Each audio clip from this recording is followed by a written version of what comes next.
네, 하나님의 사랑하심이 마음속에 가득하시기 바라겠습니다. 오늘 말씀은 사도행전 18장 12절에서 17절까지 말씀입니다.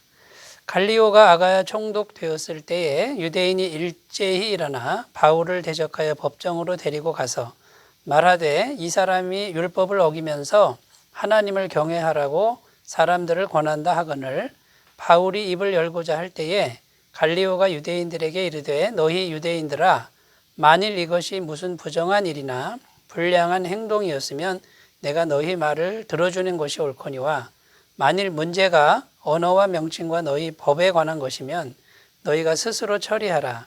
나는 이러한 일에 재판장 되기를 원하지 아니하노라 하고 그들을 법정에서 쫓아내니 모든 사람이 회당장 소수대네를 잡아 법정 앞에서 때리되 갈리오가 이 일을 상관하지 아니하니라. 아멘. 네, 오늘 말씀 12절 말씀에 보면 갈리오가 아가야 총독되었을 때에 유대인이 일제히 일어나 바울을 대적하여 법정으로 데리고 가서 이렇게 시작을 하고 있습니다. 갈리오라는 사람이 새로 총독으로 부임했다라는 의미입니다.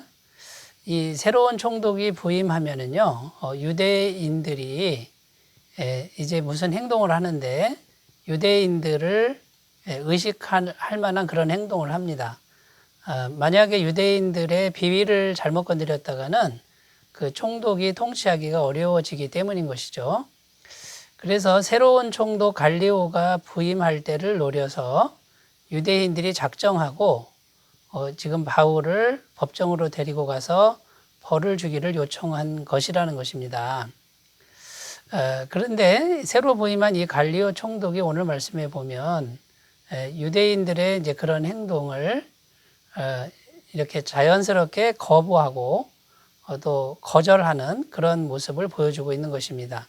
이 갈리오 총독은 분명히 선을 긋습니다. 15절, 16절 말씀에 보면 만일 문제가 언어와 명칭과 너희 법에 관한 것이면 너희가 스스로 처리하라. 나는 이러한 일에 재판장 되기를 원하지 아니하노라 하고 그들을 법정에서 쫓아내니 이렇게 기록합니다. 유대인들의 눈치를 보지 않고 사회적으로 무슨 불량한 일을 저지른 것이 아니면 너희 종교에 관한 것이면 나는 상관하지 않겠다. 이런 입장을 분명히 한 것이죠. 그리고 법정에서 쫓아냈다. 이렇게 지금 성경은 말합니다. 결론적으로 바울은 무사했습니다. 그리고 유대인들의 이 악한 의도는 무산되고 말았다는 것입니다. 자, 오늘 내용은 이런 것인데 오늘 내용에 담긴 영적 의미를 한번 살펴보도록 하겠습니다. 첫 번째는요. 은혜가 있는 곳에 사단의 역사도 있다라는 것을 말해주고 있다라는 것입니다. 은혜가 있으면 사단의 역사도 함께 있다라는 것입니다. 12절에 보면 유대인들이 일제히 일어나 바울을 대적했다고 합니다. 일제히 일어났다는 것은 작정하고 일어났다는 것인데 새로 부임한 총독에게로 간 것은 완전히 법적으로 처리하겠다라고 하는 이제 의도된 그런 행동이었다라는 것입니다. 그런데 바로 그 앞 구절에 보면요. 11절에 보면 이렇게 되어 있습니다. 1년 6개월을 머물며 그들 가운데서 하나님의 말씀을 가르치니라. 이렇게 지금 증언하고 있는 것이죠. 자, 1년 6개월 동안이나 고린도에 이제 머물면서 성도들을 양육했습니다. 그만큼 구원의 열매가 많았고 교회가 성장하고 있었다라는 것이죠. 은혜가 충만했다라는 것을 말해줍니다. 자, 이렇게 은혜가 충만하는 것이 계속 지속되면 얼마나 좋겠습니까? 그런데 이 사단이라는 존재는 가만히 있질 않는 거죠. 그 은혜가 있는 곳에 반드시 역사를 한다라는 것이고요. 유대인들이 일제히 일어났다 이것은요. 작정하고 작당하고 그 바울의 지금 그 복음 사역을 완전히 무너뜨리려고 하는 이제 그런 움직임이라고 할 수 있는 것이죠. 그래서 은혜가 있는 곳에 반드시 사단의 역사가 있음을 말씀하고 있다라는 것입니다. 고린도 교회만 봐도요, 그 교회 안을 들여다보면 고린도 교회는 굉장히 신령한 은사가 많은 교회였다고 합니다. 성령님의 그 신령한 은사가 풍성했는데 방언, 예언, 신유, 영분별, 지식의 말씀, 지혜의 말씀, 통변의 은사 등 이런 것들이 아주 신령하게 많이 나타났습니다. 그런데 고린도 전서를 보면 이런 은사가 많은 만큼 또 내부적으로 불미한 문제들이 많았다라는 것입니다.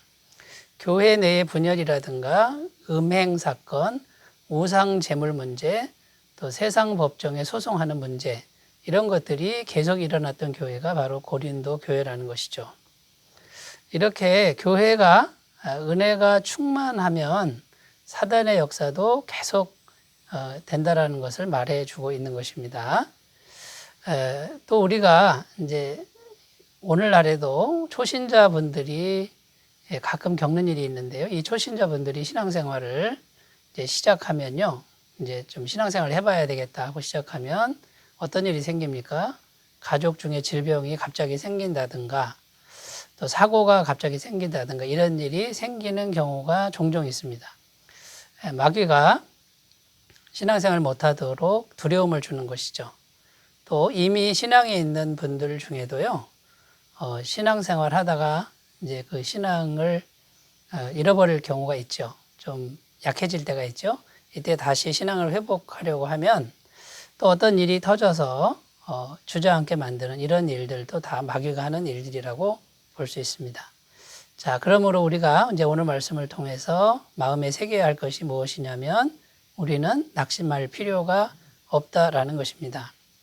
어떤 일이 생겨도 힘든 일이 생겨도 하나님의 은혜와 돌보심은 언제나 있다라는 것이죠. 그리고 사단의 시험을 미리 준비하는 마음을 갖는 것이 지혜일 줄로 믿습니다. 그리고 좀 힘든 일이 생길지라도 마음에 두려워하지 않는 그런 태도가 중요한 태도라고 하겠습니다. 고린도전서 10장 13절 사람이 감당할 시험 밖에는 너희가 당한 것이 없나니 오직 하나님은 미쁘사 너희가 감당하지 못할 시험 당함을 허락하지 아니하시고 시험 당할 즈음에 또한 피할 길을 내사 너희로 능히 감당하게 하시느니라. 이렇게 이중장치를 말씀합니다. 감당할 만큼만 시험이 있고 시험 당할 때 피할 길을 내신다고 하죠. 마태복음 26장 41절 시험에 들지 않게 깨어 기도하라. 마음에는 원이로되 육신이 약하도다. 이 말씀에 보면 항상 깨어서 기도하라는 권면의 말씀을 주는 것을 기억하시길 바라겠습니다. 자, 첫 번째 은혜가 있는 곳에 사단의 역사도 있음을 오늘 성경은 말해주고 있고요. 자, 두 번째입니다. 두 번째 하나님의 약속은 언제나 신실하다는 것을 말씀해주고 있다라는 것입니다.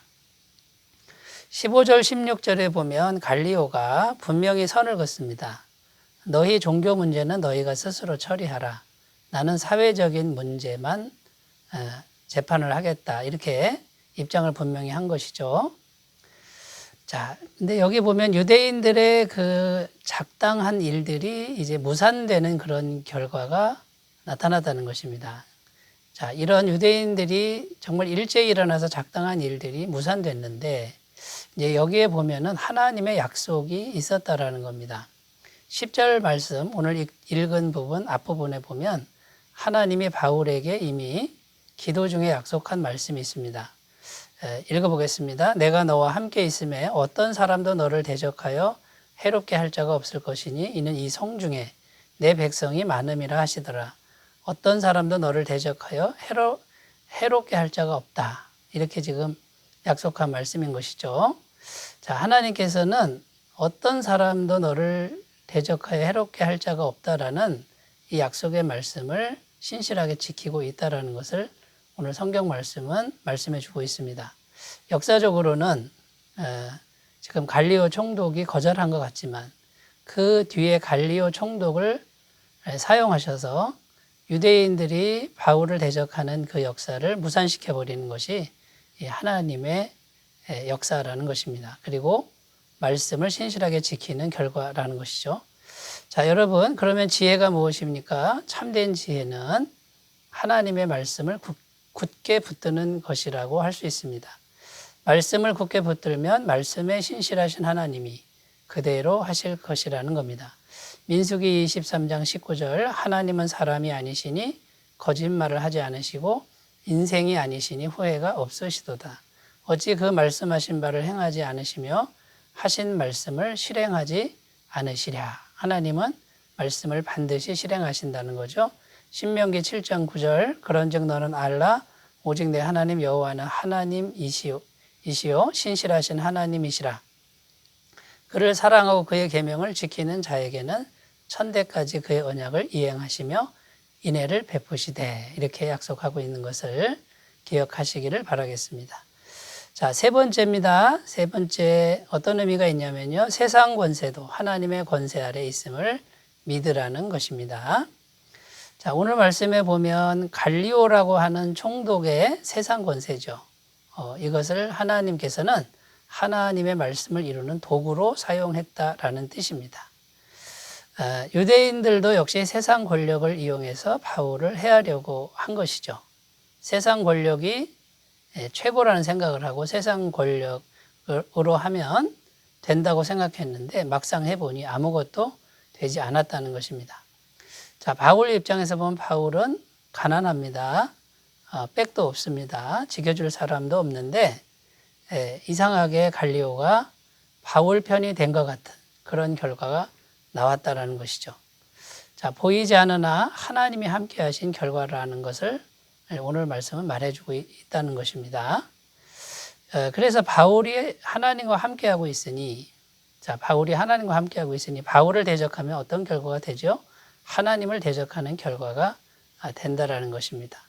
자, 그러면 여러분 우리는 어떻게 해야 할까요? 자, 세상 권세에 대해서 우리가 존중하는 마음이 있어야 됩니다.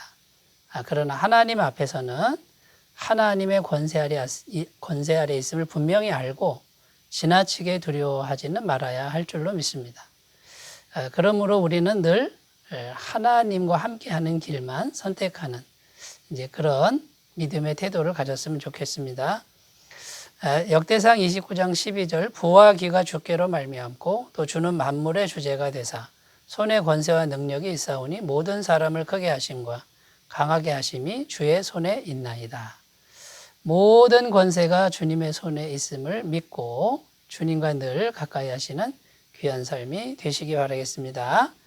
항상 주님 앞에서 겸손히 행하시는 귀한 신앙의 여정이 되시길 바라겠습니다. 기도합니다. 하나님 아버지, 유대인들이 일제히 일어나서 바울을 해하려고 하였습니다. 그러나 하나님께서 바울과 함께 하심으로 세상 권세를 도구로 사용하여 그 의도를 무산시켰습니다. 하나님, 우리도 하나님과 함께하는 일에 힘쓰게 하시고 세상 권세를 두려워하지 않는 믿음을 허락하여 주옵소서. 예수님의 이름으로 기도드립니다. 아멘. 주님 안에서 담대하시기 바라겠습니다. 감사합니다.